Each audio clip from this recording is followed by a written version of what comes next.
জাতিসংঘ সাধারণ পরিষদের অধিবেশনের ফাঁকে নিউ ইয়র্কে দ্বিপাক্ষিক বৈঠকে বসবেন ডক্টর ইউনুস ও জো বাইডেন। তেজগাঁও থানার হত্যা মামলায় গ্রেফতার দেখানো হলো ইনু, মেনন, পলক, মামুন, রূপা, শাকিল, দীপুমণিকে। 5 দিনের রিমান্ডে সাবেক মন্ত্রী সুজন। এবং রাঙামাটিতে 144 ধারা প্রত্যাহার, স্বাভাবিক হতে শুরু করেছে পরিস্থিতি। খাগড়াছড়িতে দ্বিতীয় দিনের মতো চলছে অবরোধ।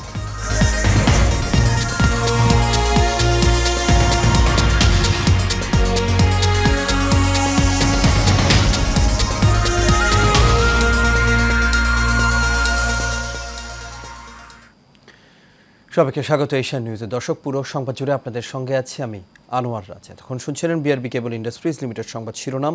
এবার চলে যাচ্ছি পুরো খবরে। নিউ ইয়র্কে জাতিসংঘের সাধারণ পরিষদের অধিবেশনের ফাঁকে যুক্তরাষ্ট্রের প্রেসিডেন্ট জো বাইডেনের সঙ্গে বৈঠকে বসতে যাচ্ছেন অন্তর্বর্তী সরকারের প্রধান উপদেষ্টা ডক্টর মোহাম্মদ ইউনুস। সব ঠিক থাকলে নিউ ইয়র্কের স্থানীয় সময় মঙ্গলবার দুপুরে জাতিসংঘ সদর দপ্তরে বাংলাদেশ ও যুক্তরাষ্ট্রের শীর্ষ নেতাদের এই বৈঠক অনুষ্ঠিত হওয়ার কথা রয়েছে। গত 3 দশকে বাংলাদেশের কোনো রাষ্ট্র বা সরকার প্রধানের সঙ্গে এমন বৈঠক কখনো হয়নি। ঢাকার একটি কূটনৈতিক সূত্র এই ঘটনাকে বাংলাদেশের জন্য বিরল ঘটনা বলছেন। তাদের দাবি, সাধারণত যুক্তরাষ্ট্রের প্রেসিডেন্ট জাতিসংঘের সাধারণ পরিষদের অধিবেশনের ফাঁকেই আলাদাভাবে কোনো দেশের রাষ্ট্রপ্রধানের সঙ্গে বসেছেন এমন ঘটনা খুব কমই রয়েছে। মূলত রাজনৈতিক পট পরিবর্তনের পর বিভিন্ন খাতের সংস্কার সহ বাংলাদেশের সামনের দিনের অগ্রযাত্রায় যুক্তরাষ্ট্র যে সব ধরনের সহায়তা করবে, নিউ ইয়র্কের আসন্ন বৈঠক সেই ইঙ্গিত দিচ্ছে।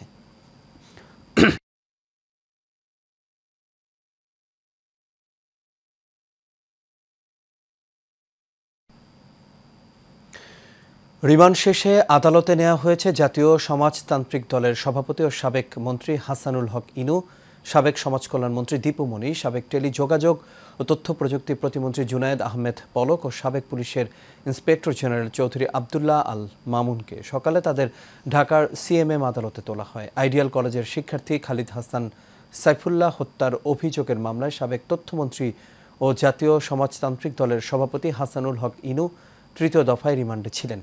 গত 24 আগস্ট রাজধানীর বাড্ডা থানার মামলায় আওয়ামী লীগের যুগ্ম সাধারণ সম্পাদক ও সাবেক মন্ত্রী ডক্টর দীপুমণির 4 দিনের রিমান্ড মঞ্জুর করেন আদালত। গত 14 আগস্ট রাজধানীর খিলক্ষেত থানার নিকুঞ্জ আবাসিক এলাকা থেকে আত্মগোপনে থাকা অবস্থায় গ্রেপ্তার হয় পলক। পরে রাজধানীর পল্টনে কামাল মিয়া নামে এক রিকশা চালককে হত্যা মামলায় তার 10 দিনের রিমান্ড মঞ্জুর করেন আদালত। অন্যদিকে চৌধুরী আবদুল্লাহ আল মামুনকে গত 3 সেপ্টেম্বর গ্রেপ্তার করা হয়। পরদিন বৈষম্য বিরোধী আন্দোলনে মোহাম্মদপুরে মুদি দোকানদার আবু সাইদ হত্যা মামলায় তার 8 দিনের রিমান্ড মঞ্জুর করেন আদালত।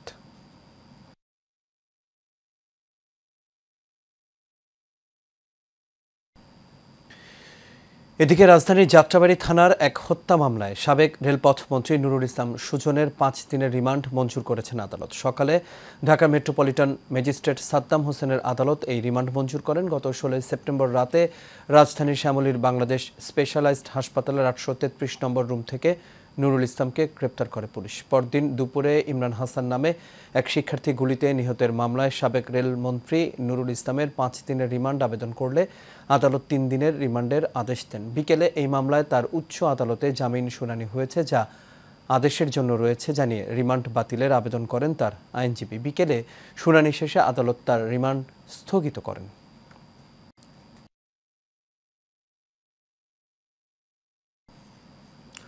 সাড়ে 3 মাসের বেশি সময় বন্ধের পর আজ শুরু হলো ঢাকা বিশ্ববিদ্যালয়ের ক্লাস। এরই মধ্যে প্রতিটি বিভাগে ক্লাস রুটিন সহ নির্দেশনা দেওয়া হয়েছে। বিশ্ববিদ্যালয়ের সিন্ডিকেট সভায় সিদ্ধান্ত অনুযায়ী 2023-24 বর্ষ বাদে সব বর্ষের ক্লাস শুরু হচ্ছে। ওই শিক্ষাবর্ষের ক্লাস 30 সেপ্টেম্বর থেকে শুরু হবে। ঈদুল আজহা ও গ্রীষ্মকালীন ছুটি মিলিয়ে গত 2 থেকে 30 জুন পর্যন্ত বন্ধ ছিল ঢাকা বিশ্ববিদ্যালয়ের ক্লাস। তবে এই সময় বিভিন্ন বিভাগে পরীক্ষা অনুষ্ঠিত হয়েছে। 1 জুলাই থেকে ক্লাস চালুর কথা থাকলেও প্রত্যয় স্কিম বাতিলের দাবিতে বিশ্ববিদ্যালয়ের শিক্ষক সমিতি অনির্দিষ্টকালের কর্মবিরতি ঘোষণা করে। এতে বিশ্ববিদ্যালয় অচল হয়ে পড়ে। সব মিলিয়ে 3.5 মাস বন্ধ ছিল বিশ্ববিদ্যালয়।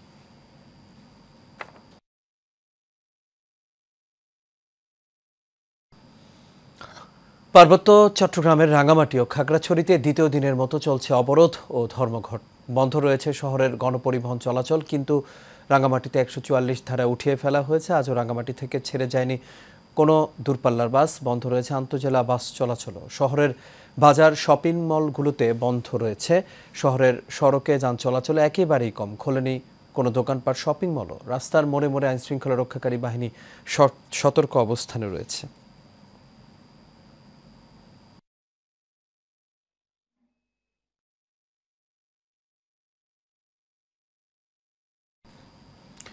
দর্শক, রাঙ্গামাটির সবশেষ পরিস্থিতি জানিয়েছেন সহকর্মী আলমগীর মানিক। রাঙ্গামাটিতে সর্বশেষ যে পরিস্থিতি এখন রাঙ্গামাটি জেলা প্রশাসন কর্তৃক জারিকৃত যে 144 ধারা, এই 144 ধারা ইতিমধ্যে আজকে দুপুরে প্রত্যাহার করার ঘোষণা দিয়েছেন রাঙ্গামাটি জেলা প্রশাসক মোশাররফ হোসেন খান। এছাড়া রাঙ্গামাটিতে পার্বত্য চুক্তি বিরোধী সংগঠন ইউনাইটেড ডেমোক্রেটিক পিপলস ফ্রন্ট ইউপিডিএফের ডাকে যে 72 ঘন্টার সড়ক ও নৌপথ অবরোধ চলমান রয়েছে। এতে করে রাঙ্গামাটি থেকে বা অন্য অন্য জেলাগুলোর সাথে সড়ক যোগাযোগ সম্পূর্ণই বন্ধ রয়েছে। এছাড়া রাঙ্গামাটির যে নৌ যোগাযোগ সেগুলোও বন্ধ রয়েছে। অপরদিকে সন্ত্রাসীদের হামলায় প্রায় অর্ধশতাধিক গাড়ি ভাঙচুরের ঘটনায় রাঙ্গামাটির পরিবহন মালিক শ্রমিকরা অনির্দিষ্টকালের জন্য সকল প্রকার যাত্রী এবং পরিবহন পণ্য পরিবহনের জন্য যে যানবাহন, সমস্ত যানবাহনগুলো তারা বন্ধ রেখেছে। যার ফলশ্রুতিতে অত্রাঞ্চলে উৎপাদিত যে ফসলাদি বা কৃষিজ পণ্য বা এখানকার যে মৎস্য পরিবহন, এখানকার যে কৃষি পণ্য, এগুলো কোনোটাই এখান থেকে দেশের এলাকার বাইরে যেতে পারছে না। আর এখানকার চলমান যে সাম্প্রদায়িক সংঘাতের ফলশ্রুতিতে মানুষের মাঝে যে আস্থার সংকট এবং উদ্বেগ উৎকণ্ঠা রয়েছে, এমত অবস্থায় মানুষ খুব উদ্বেগজনক পরিস্থিতিতে দিন পার করছে। মানুষ প্রয়োজন ছাড়া ঘর থেকে বেরোচ্ছে না। এছাড়া পাহাড়ি এলাকায় পাহাড়িরা, বাঙালি এলাকায় বাঙালিরা যার যার অবস্থানে তারা অবস্থান করছে। তাদের ভিতরে যথেষ্ট আস্থার সংকট রয়েছে। আলমগীর মানিক, আপনাকে অসংখ্য ধন্যবাদ। দর্শক, রাঙ্গামাটি থেকে সবশেষ পরিস্থিতি জানিয়েছেন সহকর্মী আলমগীর মানিক।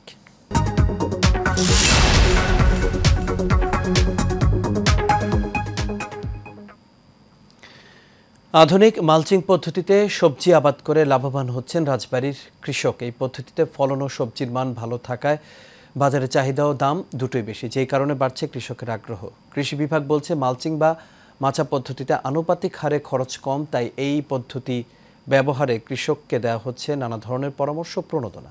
রাজবাড়ী থেকে এস.এম. রাসেল কবিরের প্রতিবেদন, বিস্তারিত জানাচ্ছেন আরবি ইসলাম হিমু। রাজবাড়ী জেলার পাংশা উপজেলার কলিমোহর ইউনিয়নের কৃষক মোহাম্মদ রফিকুল ইসলাম মালচিং পদ্ধতিতে এবছর ৪৫% জমিতে উন্নত জাতের করলার চাষ করেছেন তিনি। একই পদ্ধতিতে আবাদ করেছেন লাউ, সেখানেও হয়েছে বাম্পার ফলন। রফিকুল ইসলামের মালচিং পদ্ধতিতে সবজির চাষ সাড়া ফেলেছে পুরো পাংশা উপজেলা জুড়ে। প্রতিদিনই তার ক্ষেতের ফসল দেখতে ও পরামর্শ নিতে দূর দূরান্ত থেকে আসছেন কৃষকরা।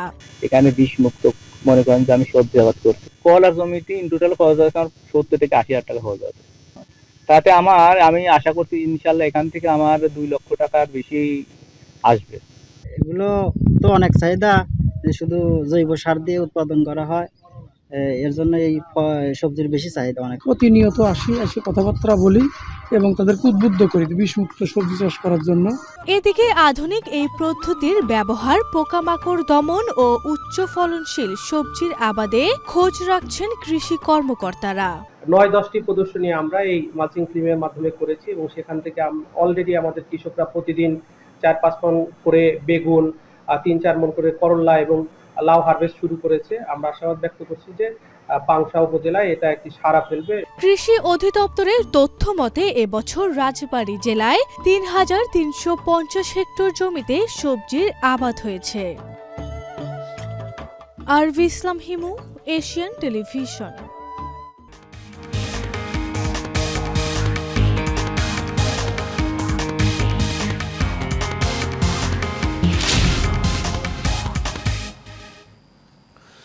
এবার আন্তর্জাতিক প্রসঙ্গ।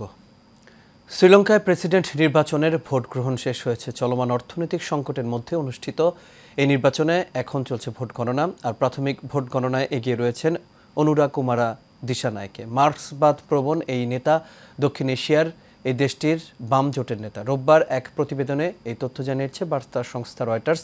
প্রতিবেদনে আরও বলা হয়েছে, শনিবারের ভোট গ্রহণের পর শ্রীলঙ্কার মার্ক্সবাদ প্রবণ নেতা অনুরা কুমারা দিশানায়কে দেশটির পরবর্তী প্রেসিডেন্ট হওয়ার পথে এগিয়ে রয়েছেন। শ্রীলঙ্কার নির্বাচন কমিশনের তথ্যে দেখা গেছে, নির্বাচনে এখন পর্যন্ত গণনা করা 10 লাখ ভোটের প্রায় 53% দিশানায়কে পেয়েছেন। এছাড়া বিরোধী দলীয় নেতা সজিত প্রেমাদাসা এখন পর্যন্ত 22% ভোট পেয়ে দ্বিতীয় অবস্থানে, আর বর্তমান প্রেসিডেন্ট রনিল বিক্রমাসিংহে তৃতীয় স্থানে রয়েছেন।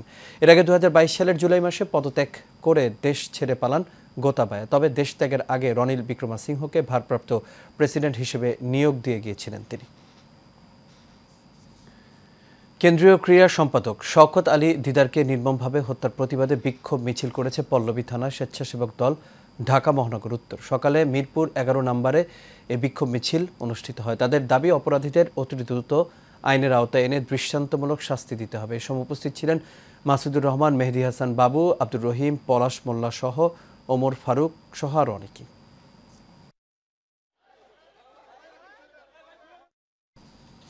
বাংলাদেশ রিভার ফাউন্ডেশন ও ওয়ার্ল্ড রিভার্স ডে হেডকোয়ার্টারের উদ্যোগে বিশ্ব নদী দিবস 2024 উদযাপন ও মার্ক অ্যাঞ্জেলো রিভার অ্যাওয়ার্ড 2024 প্রদানের আয়োজন করা হয়েছে। সকালে আগারগাঁও বাংলাদেশ পর্যটন কর্পোরেশনের এর আয়োজন করা হয়। উক্ত অনুষ্ঠানের প্রধান অতিথি হিসেবে উপস্থিত ছিলেন পরিবেশ, বন ও জলবায়ু পরিবর্তন মন্ত্রণালয় ও পানি সম্পদ মন্ত্রণালয়ের নিয়োজিত উপদেষ্টা সৈয়দা রিজওয়ানা হাসান। বক্তব্যে প্রধান অতিথি বলেন, নদী সুরক্ষায় সবাইকে এগিয়ে আসতে হবে এবং আগামী 2 মাসের মধ্যে সকল বিভাগের নদীগুলোকে দখলমুক্ত করার একটি পরিকল্পনা দেওয়ার আহ্বানও জানান সৈয়দা রিজওয়ানা।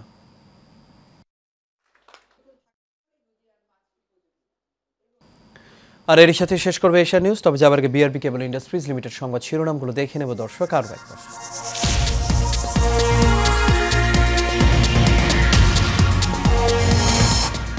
জাতিসংঘ সাধারণ পরিষদের অধিবেশনের ফাঁকে নিউ ইয়র্কে দ্বিপাক্ষিক বৈঠকে বসবেন ডক্টর ইউনূস ও জো বাইডেন। তেজগাঁ থানার হত্যা মামলায় গ্রেফতার দেখানো হলো ইনু মেনন, পলক, মামুন, রূপা, শাকিল, দীপুমণিকে। 5 দিনের রিমান্ডে সাবেক মন্ত্রী সুজন।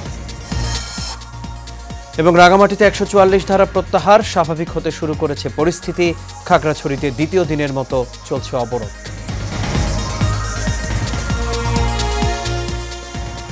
দর্শক, এই ছিল আমাদের এখনকার আয়োজনে। আমাদের পরবর্তী সংবাদ দেখার আমন্ত্রণ রইল। এখন সাথে থাকার জন্য সবাইকে ধন্যবাদ।